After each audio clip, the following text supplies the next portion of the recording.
इस तरह की वीडियो बेसिकली बनाने का मकसद बस एक यही होता है कि जो स्पेशली न्यू बिगनर हैं या फिर बोल सकते हैं बिगनर हैं एकदम यूपीएससी को लेके, जो बहुत जल्दी ट्रैप हो सकते हैं, जिनको कुछ पता नहीं होता है, एटलीस्ट इस वीडियो के थ्रू उनके जो है दिमाग को काफ़ी ज़्यादा जो है मतलब एक ओपन, मतलब बोल सकते हैं ट्रांसपेरेंसी भी आपको जो है समझने की कोशिश यहाँ पे आप करेंगे। तो मैं कह सकता हूँ कि यार इससे आपकी एक एनर्जी, आपका पैसा, आपका टाइम, ये सब जो है बच सकता है। मैं किसी कोचिंग वाले के अगेंस्ट नहीं हूँ यार, जस्ट मैं यहाँ पे एक ऑनेस्टी के साथ एक रिव्यू देने की कोशिश करूँगा। समझ आए तो लाइक मारा, नहीं समझ आए डिसलाइक मार के साइड में निकल लेना। आखिर ये लोग क्यों करते हैं इस तरह से, आखिर क्या माजरा है 50 से 80% क्वेश्चन क्लेम का यार।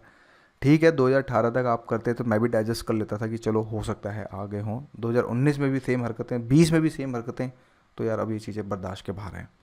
तो इस वजह से इस वीडियो को बनाने का मकसद बस यही है कि आप लोग जागरूक हो सकें कि इस तरह के ट्रैप चलते हैं। तो प्लीज़ थोड़ा सा अपने दिमाग को कुछ खोल के प्लीज़ वीडियो को देखिएगा। देखिए यार, 2020 की अगर मैं बात करूँ ना, तो सभी कोचिंग वाले included us as well as, अब हम भी कहीं ना कहीं कोचिंग की तरफ ही बढ़ रहे हैं, तो इंक्लूडेड अस हम फेल्ड हैं करंट अफेयर में। इवन चाहे कोई भी हो, चाहे फिजन हो, इंडाइड हो, आई चाचा हो, या वोजी रोमा हो, कोई भी जिसके भी बड़े जो फेमस वेल नोन जिसको कह सकते हैं करंट अफेयर्स हैं, इवन और भी जो यूट्यूब पे बड़े बड़े जो जिनके सब्सक्राइबर्स हैं उनके भी करंट अफेयर फेल्ड हैं, क्योंकि इस बार क्वेश्चंस जो है डायरेक्ट आपको नहीं मिले हैं। अब कोचिंग वालों को देखो क्या लफड़ा होता है, कोचिंग में जहाँ इनको एक वर्ड मिल गया वो क्वेश्चन लिख देते, ये क्वेश्चन हमारे टेस्ट सीरीज से आया है। भाई एक वर्ड से कुछ नहीं होगा, चार चार ऑप्शन आते हैं और क्लोज कॉल इतनी होती है दो क्वेश्चनों में कि ऑप्शन ए पे टिक मारूँ या ऑप्शन बी पे मारूँ, दोनों ही ठीक लग रहे हैं।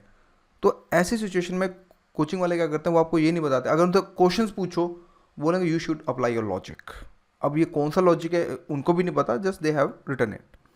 तो इस चीज़ को ध्यान रखिएगा कि 2020 में सारे के सारे कोचिंग वाले फेल्ड हो गए हैं। इसके पीछे रीजन बताऊंगा आखिर क्यों यूपीएससी पैटर्न अपना क्यों चेंज किया है इसने सडनली, इस तरह का 1990 का पैटर्न ही क्यों लेके आ गया वापस, क्या रीजन इसके पीछे, उसको हम डिटेल में थोड़ा सा देखेंगे।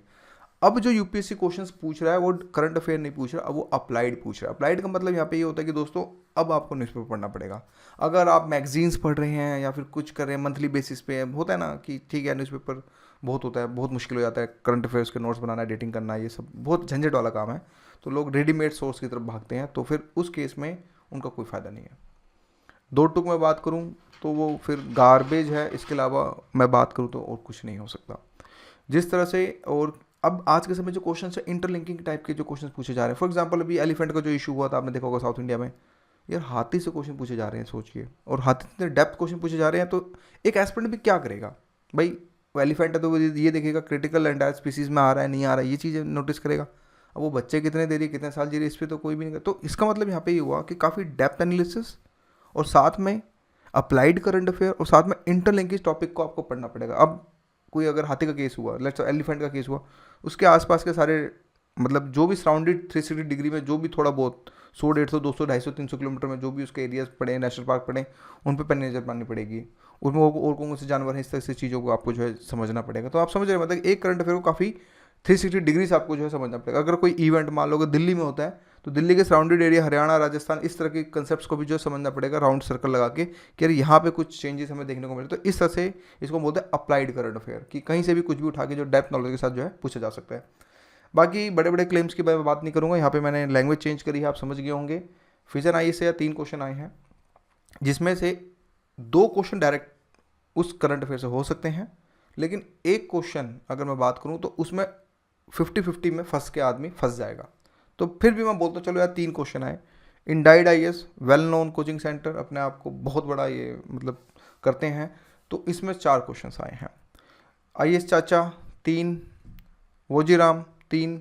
तो ये सब चीज़ें इनमें इतने ही करंट अफेयर्स जो है, अगर हम बात करें करंट अफेयर्स की बात करें जो सी, हाँ हम कह सकते हैं करंट अफेयर्स से आए हैं, तो इतने ही क्वेश्चन आए हैं। अब वो क्लेम करेंगे लक्ष्मीकांत को, जैसे कि अभी मैं आपको बताऊंगा, जैसे कि all coaching test series has been failed, और दोज मतलब समझ जो क्लेम कर रहे हैं मोर देन 50-60%, भाई वो क्या करते हैं, स्टैटिक पार्ट को भी काउंट करना स्टार्ट करते हैं। यार एक सिंपल सी बात है, लक्ष्मीकांत है, ऐसे तो मैंने भी अपना माइंड मैप निकाल रखा है, राइट। भाई मैंने भी माइंड में, मैं भी चाहूँ तो मैं भी क्लेम कर दूँ 20 क्वेश्चन, 17 के 17 क्वेश्चन आए हैं, 17 में से चलो 15 क्वेश्चन आए हैं। ये लॉजिक नहीं है क्लेम करने का। क्लेम का मतलब यहाँ पे होता है कि भाई कि आपके टेस्ट सीरीज से कितने क्वेश्चन डायरेक्ट बन सकते हैं। ये लोग एक वर्ड निकालते हैं, उससे कॉपी हो गया वर्ड, अगर मिल गया तो बस उसी, जैसे आर्टिकल 14 से कोई क्वेश्चन पूछ लिया इक्वालिटी से, उनके टेस्ट सीरीज में आर्टिकल 14 के बारे में थोड़ा सा भी मेंशन है, बोलते हैं हमारी टेस्ट सीरीज से आया है।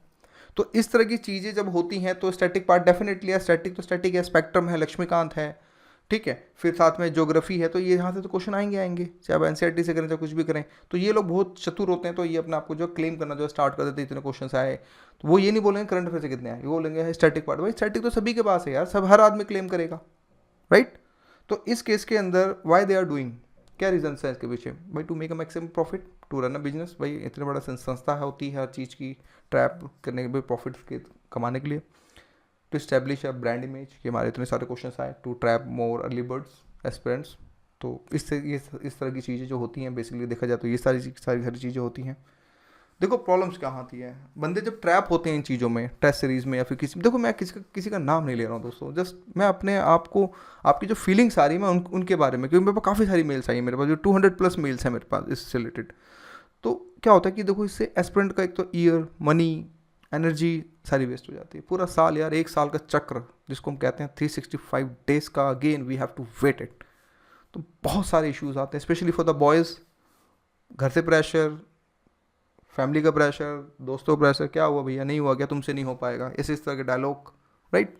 इससे और फिर आदमी जो होता है फिर लाइक सोसाइटी के ताने, depression, even it could leads to suicide भी एज वेल समटाइम्स, हम जो न्यूज़पेपर में देखते हैं। तो ये सारी प्रॉब्लम्स जो है एक एस्पिरेंट जो है, अगर बात करें, एक ब्रिलियंट स्टूडेंट भी, वो चाहता तो वो क्रैक कर सकता था, लेकिन उस चीज़ में ट्रैप में फंस के, और वो कहीं ना कहीं उसका भी जो है लाइक भविष्य अंधकार की तरफ जो है बढ़ जाता है।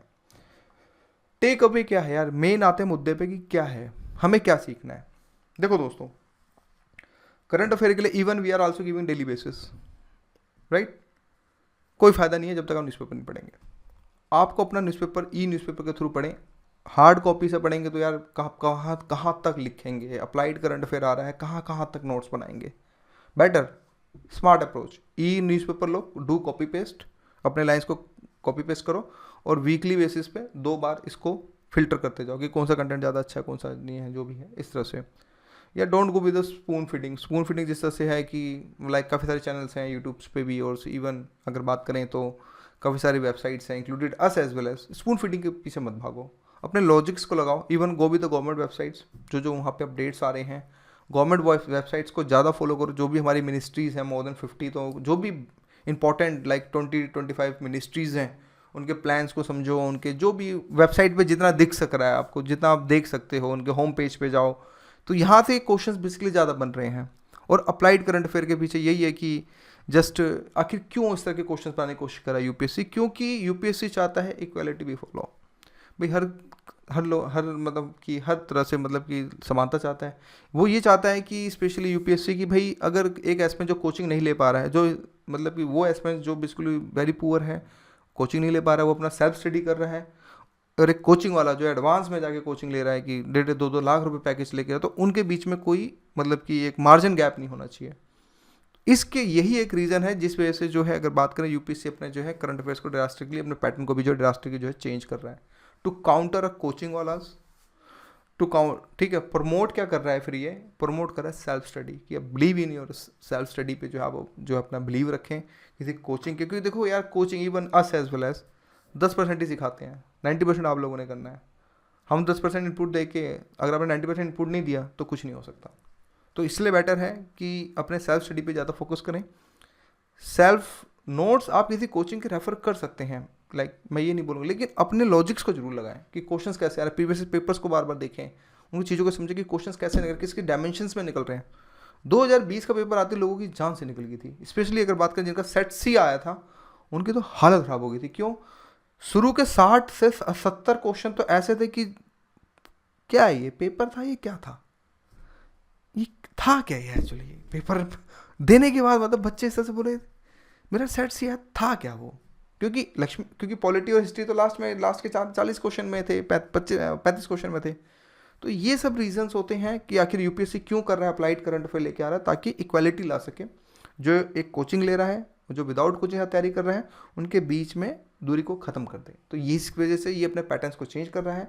दूसरी बात, आखिर क्यों मेंस के क्वेश्चन पेपर भी करंट अफेयर से लिए जाते हैं, ताकि जो रिपीटर्स हों उनको ज़्यादा फायदा ना हो। रिपीटर्स का मतलब यहाँ पे है कि मान लो 3-4 साल से मेंस लिख रहे हैं, नहीं हो रहा है, तो भाई उस साल का तो नया करंट अफेयर पढ़ना पड़ेगा ना, जिस साल एग्जाम दे रहे हैं। तो जो पहली बार क्रैक मतलब पहली बार प्रीलिम्स क्रैक करके मेंस लिख रहा है उसके लिए भी वही सेम उसको पढ़ना है, और जो 3-3 साल पढ़ के आ रहा तो उसको भी उसी साल का करंट अफेयर पढ़ना है। तो ये इस बात में बहुत डेप्थ में जाके चीज़ें अगर आप सोचेंगे यूपीएससी को लेके तो आपको इसके सारे आंसर्स मिल जाएंगे। आई होप कुछ समझ आए तो दोस्तों लाइक, नहीं समझ आए तो डिसलाइक। Thank you.